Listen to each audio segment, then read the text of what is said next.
लेकिन अभी हमें इस पर और ज़्यादा काम करने की ज़रूरत है। और हो सके तो लोकल लैंग्वेज, गांव के अंदर एक परिवार में अगर ऐसा बच्चा है, उनके लिए क्या हो सकता है। बड़े शहर में 5 स्टार दुनिया में तो होगा, क्योंकि उनकी जिंदगी में ये बहुत जरूरी है जी। उसी प्रकार से एक बहुत बड़ा महत्वपूर्ण विषय है बच्चों में स्ट्रेस का। हमें पता नहीं होता है। पहले तो हमारा जॉइंट फैमिली होता था और बच्चे कभी दादी संभाल लेती थी, कभी दादा संभाल लेते थे, कभी नाना, कभी चाचा चाची, भाभी भाई। अब माइक्रो फैमिली है, दोनों लोग चले गए हैं, आया के पास बैठा है, पता नहीं उसको स्ट्रेस का क्या स्थिति है, कुछ पता नहीं है। अब जैसे एग्जाम का समय होता है, स्टूडेंट्स में रिजल्ट को लेकर के चिंता बहुत बढ़ जाती है, सांस फूलने लग जाती है। रिजल्ट आने वाला, फोन पर दोस्तों तो कह रहे जैसे रिजल्ट अभी आ गया हो, लेकिन धीरे धीरे धीरे पारा गर्म हो जाता है। मैंने कोई 12-15 साल पहले एक छोटी सी फिल्म देखी थी। उस जमाने में तो उतना वीडियो कोई पॉपुलर नहीं था, लेकिन मेरी ये रुचि है जानना, समझना, सीखना। और उसमें ये बताया गया था कि कुछ भी गलत निर्णय लेने से पहले बेहतर जीवन जीना ज्यादा आसान है और कितना जीवन सुंदर बनता है।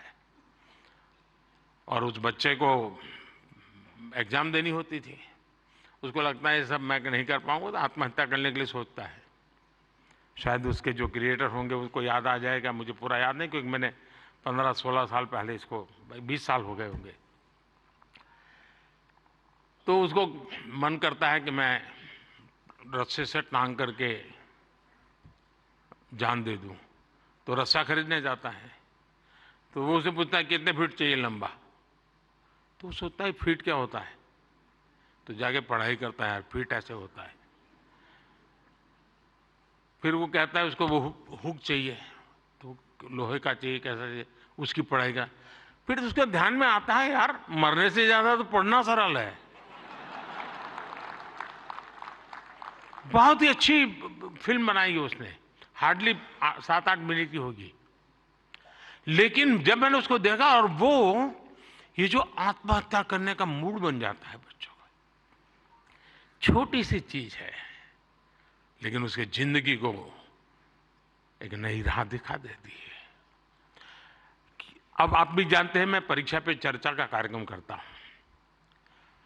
आपको लगता है कई लोगों को मजाक उड़ेगा, क्या यार के प्राइम मिनिस्टर है, बच्चों के साथ परीक्षा पे चर्चा करता रहता है, फालतू समय का।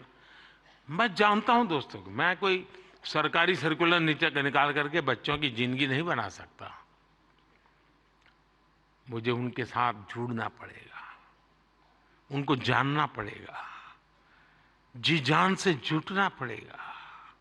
और उस समय यानी बारिश के बाद अगर मैं खेत में काम करूं तो काम का है, परीक्षा के दिनों में उसकी बड़ी ताकत होती है। और इसलिए मैं हर साल रेगुलरली ये कार्यक्रम करता हूं, क्योंकि मेरे मन में यही होता है कि इन बच्चों के साथ मैं कुछ बातें करूं, खुल करके बातें करूं।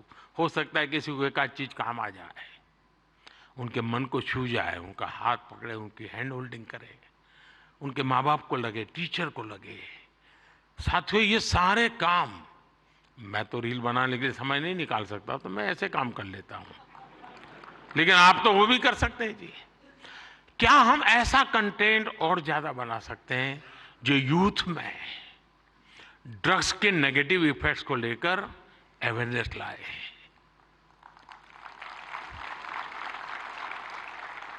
हम बिल्कुल दावे से क्रिएटिव वे में समझा सकते हैं कि drugs is not a cool for youth.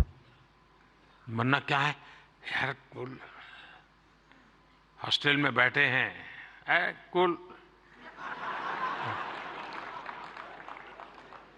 साथियों इसमें बहुत बड़ा, और आप लोग हैं बड़े, क्योंकि आप उनके साथ जुड़ सकते हैं, उनकी भाषा में बात कर सकते हैं। साथियों अगले कुछ दिनों में लोकसभा के चुनाव होने जा रहे हैं। आप ये मत सोचिए कि आज का ये इवेंट इसके लिए है।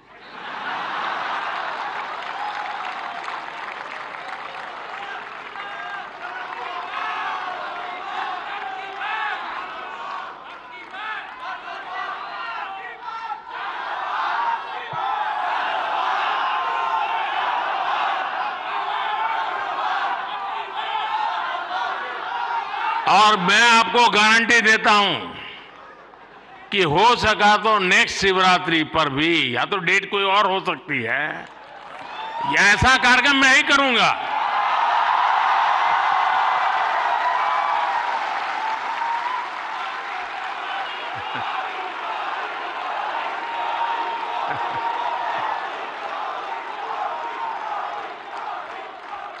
लेकिन मैं लोकसभा चुनाव का विषय उस अर्थ में नहीं लाया हूं, क्योंकि मुझे भरोसा है मुझसे ज्यादा मेरे लिए आप मरते हैं।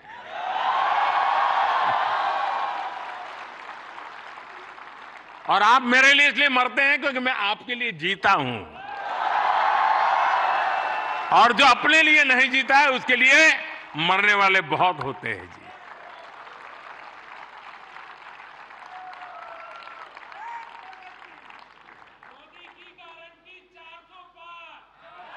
वो मोदी की गारंटी नहीं है, 140 करोड़ देशवासियों की गारंटी है।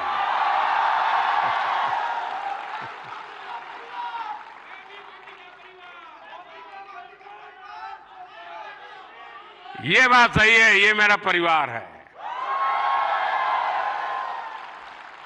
साथियों, मैं जो लोकसभा चुनाव की बात कर रहा था, और एक क्रिएटिव वर्ल्ड के लोग बहुत बड़ा काम कर सकते हैं। क्या हम ऐसा कुछ कर सकते हैं कि हमारे यूथ, और खास करके हमारे फर्स्ट टाइम वोटर, उनको हम जागरूक करने के लिए क्या कर सकते हैं? और उसको पता हो कि वोट देना यानी किसी को जिताना हराने का काम नहीं है जी। वोट देने का मतलब है तुम इतने बड़े देश की निर्णय प्रक्रिया के हिस्सेदार बने हो। तुम देश का भविष्य बनाने वाले एक महत्वपूर्ण पार्टनर हो। ये उस तक पहुंचना जरूरी है जी। उसको कभी ये मत कहिए किसको वोट दो, लेकिन आप उसको जरूर कहिए कि वोट तो देना ही चाहिए।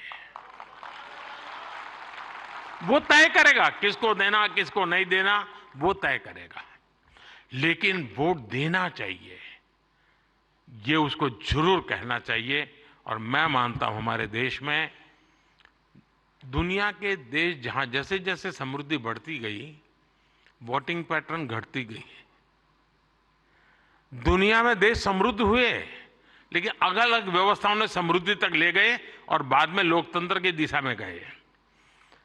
भारत 100% लोकतंत्र के ही अधिष्ठान को लेकर के समृद्ध राष्ट्र बनने के सपने को लेकर के चला है, और दुनिया के लिए मॉडल बनने वाला है जी। ये दुनिया के लिए बहुत बड़ा मॉडल बनने वाला है। लेकिन उसमें मुझे मेरे देश के नौजवानों की भागीदारी चाहिए। 18, 19, 20, 21 साल के जैसे साथियों, हम अपने आसपास देखते हैं कि जो दिव्यांगजन होते हैं, स्पेशली एबल्ड होते हैं, उसमें बहुत प्रतिभा होती है, टैलेंट होता है। आप उनके लिए भी एक बड़ा माध्यम बन सकते हैं, उन्हें सपोर्ट कर सकते हैं।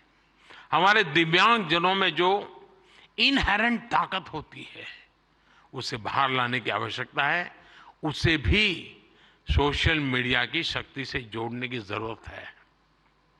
साथियों, एक और विषय है भारत का इन्फ्लुएंस, भारत के बाहर और ज्यादा बढ़ाने का। आज दुनिया में आप में से जो भी परिचित होंगे विश्व के साथ, आज भारत का तिरंगे का बहुत आन बान शान है, भारत के पासपोर्ट की आन बान शान है कि नहीं है? है ना? आपने देखा होगा यूक्रेन से बच्चे जब निकल रहे थे, तिरंगा झंडा दिखा दिया, काम चल जाता था जी।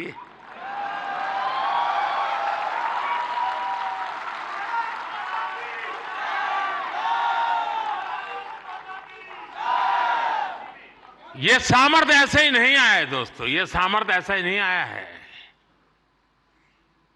इसके पीछे एक मिशन बोर्ड में तपस्या की गई है। दुनिया में आज वातावरण बदला है, लेकिन उसको और अधिक आज भी दुनिया में कुछ परसेप्शन ऐसे ही है हमारे लिए। हम उसको बदल सकते हैं क्या? और मैं मानता हूं, मुझे याद है मैं एक बार किसी एक देश में गया था, तो एक इंटरप्रेटर मेरे साथ था। तो परिचय वो कंप्यूटर इंजीनियर था, उस सरकार में काम करता था। तो मेरी मदद की उसने, 3-4 दिन मेरे साथ था वो, तो परिचय हो गया। तो आखिर में उसने कहा, साहब आपको बुरा न लगे तो एक सवाल पूछना चाहता हूँ। मैंने कहा क्या? नहीं साहब, आपको बुरा नहीं लगेगा ना? मैं कहा नहीं नहीं दोस्त, 3-4 दिन से आप देख रहे हो, बुरा लगने का सवाल नहीं, आप जरूर पूछिए। नहीं नहीं नहीं, रहने दो साहब, नहीं पूछता।